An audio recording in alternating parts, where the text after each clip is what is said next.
hope that those two guys don't end up going in the wall, because if they were to go into the wall, I would then have had nowhere to go. I'd have been completely stuck, because I was on that right-hand side, and I'd have been completely stuck. There wouldn't have been anywhere I could go apart from sort of just join the accident. I think I came across the radio like, this is, you know, we're having this, like proper pumped. Yeah.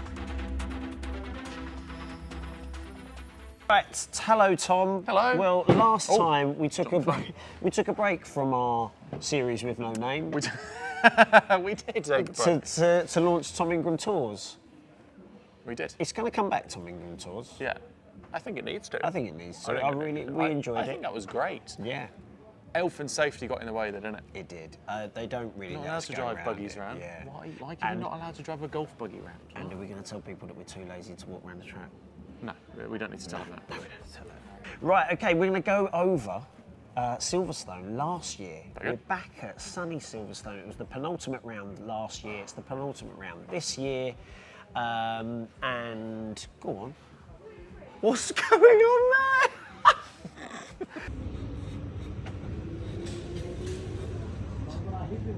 The things you see at a racetrack. Was that Hannah on a pink scooter? Fifth in the first two races. Race one, race two, fifth. Now, at this point in the season, last season, you're right up there. It was really close. Yeah, it was that sort of nip and tuck all the way through, wasn't it? Yeah. You'd sort of win a few points, you'd lose a few points, you'd win a few points, you'd lose a few points. So that over the course of that sort of year, even coming up to Silverstone, it was real just nip and tuck. So you didn't really know what was going on with it. And Silverstone was, for me, I think it was quite a pivotal weekend. Actually, it was quite a turning point in the championship campaign, because it felt at Silverstone initially like we lost a little bit of ground. Right. Off that first race. Yeah. And the weekend just sort of came back to us as it went through, really. Yeah. This is race three. Gotcha. So here you come through. So hold on, let's go back to see where you were. So P4. So who we got here? So I think that was Josh Cook, Dan. Dan Kamish, Adam Morgan, myself. And then is that Ash behind you? Ashley, I say Ashley, was just there. So it was an all right start, but straight away there was a bit of contact. Yes. And I can't remember if it was Dan Cam into the back of Josh, I think it was. Because I think Josh didn't get the best of starts. Dan got a particularly good start. He's tried to go up the inside. inside. So tried to go up the inside. And the difficulty with Silverstone is because there's a solid wall, it's a very obvious stop point. Okay. It's not like at Donington when you've got space either side. So Josh has obviously tried to cover it. Dan's had a bit of contact with Josh and has given him this big sort of slide across the track. And he's taken... which has then also nearly taken Adam with him as well. Yeah. And I was sort of sat there watching this going, I really don't hope that those two guys don't end up going in the wall, because if they were to go into the wall, I would then have had nowhere to go. I'd have been completely stuck, because I was on that right-hand side, and I'd have been completely stuck. There wouldn't have been anywhere I could go apart from sort of just join the accident. The rear-wheel drive cars aren't as good on the race, so they get a better start, but then they're vulnerable for the sort of opening couple of laps. And that's case in point. Yeah. As you come up to Beckett's, Josh has got on the brakes, the car's checked up, slowed up really efficiently. Adams then snatched a right front, ran into the back of Josh, tipped Josh into his side. And honestly, I felt like all my Christmases had come at once. I was like, oh my gosh, I've gone from literally fourth to first in the space of, what, 100 yards? You know, it felt like, you know, within half a lap, I've gone from fourth to first. And that was really important, actually, because it kind of then set the precedent for the rest of the race. Like, it's on, we're absolutely having this, we've got to make sure we're coming forwards. Absolutely. And trying to recover from it. And that was really the one that we were going to get something out of, because as it happened, we were then able to sweep straight past Josh. Yeah. Now, with all of that going on, the thing that really annoyed me is I looked in my mirror and Ash was there. Right. I was like, that guy, like, honestly, man.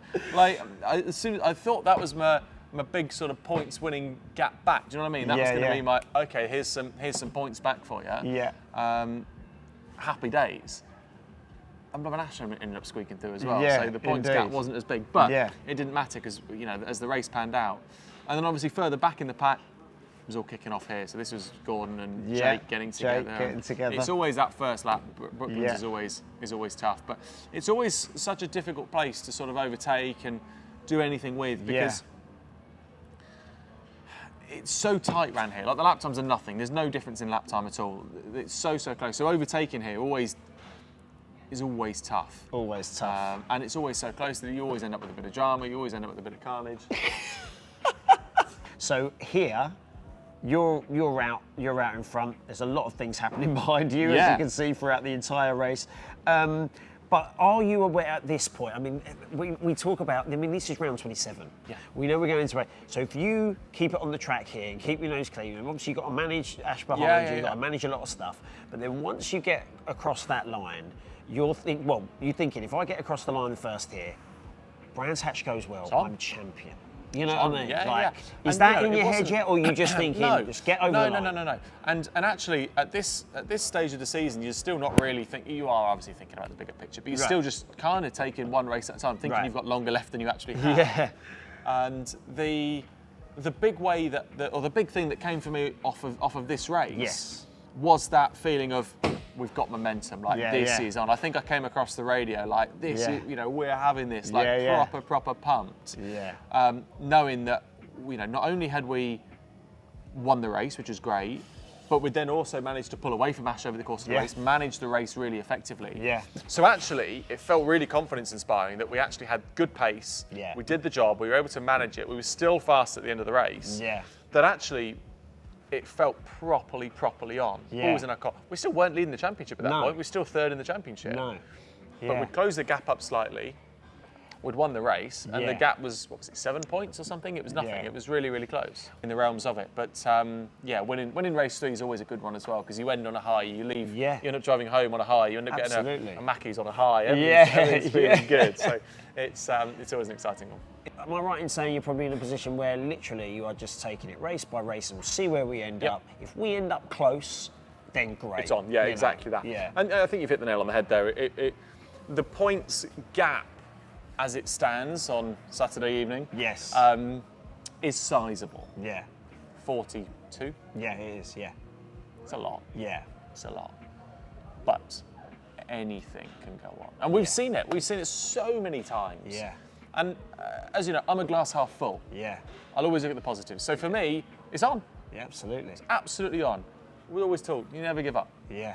Never give up. Never give up until it's completely, the checkered flag and it's happened, then accept it. Yeah. You haven't given up. No. You accept it.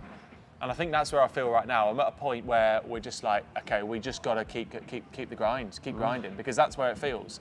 As soon as Ash slips up, we've got to be there. There we go. That is it. And fingers crossed it will still be on as a Brands. That's it. I think we've covered Silverstone. I think we've nailed it. Silverstone, mic drop. Oof. Done. Thank you very much, Roddy. And the next one we get to do is the good one. That's the good one. Oh. Isn't it sad? How fast has this season gone? It really has. Immense how fast it's gone through. Mad. So, and that's I think maybe if we can get round Brands and we can talk about how because those first 2 races were the qualifying race 1, race 2, honestly, just a magical experience, isn't it? So I definitely look forward to doing that one.